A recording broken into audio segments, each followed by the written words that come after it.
এই ফ্রিজের এত যত্ন নিয়ে কি হবে? মা তো এই ফ্রিজ বদলে আরো বড় ফ্রিজ আনছে। আপা এত সুন্দর ফ্রিজ বদলে ফেলাইবেন? আরে বুবু, এটা তো পুরনো হয়ে গেছে, আর এখন কত আধুনিক সব স্মার্ট ফ্রিজ বাজারে এসেছে। কি কোন আপা, পুরনো হচ্ছে তো কি হইছে? এখনো নতুনের মতো চকচক করে, আর কোনোদিন এক ফোঁটা ডিস্টার্বও দেয় না। এর থেকে কি বালা ফ্রিজ আর হয়?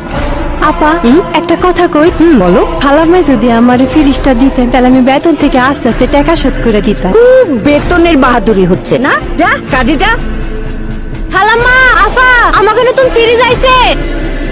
খালাম্মা, এটাও দেখি ওয়ালটন ফ্রিজ। হ্যাঁ, এটাও ওয়ালটন ফ্রিজ, তবে আগের চাইতে আরো বড়, আরো আধুনিক। শোন, তোর স্বামীকে বল একটা ভ্যান নিয়ে আসতে। কেন খালাম্মা, কোনো কাম আছে? এত বড় ফ্রিজ কি মাথায় করে নিয়ে যাবি? মানে? শোন, এই ফ্রিজটা যেদিন কিনি তুই সেদিনও বলেছিলি আমাকে ফ্রিজ আইসা পড়ছে। নিজেদের জিনিস নিজেদের মধ্যে টাকা দিয়ে বিক্রি হয় নাকি পাগলি?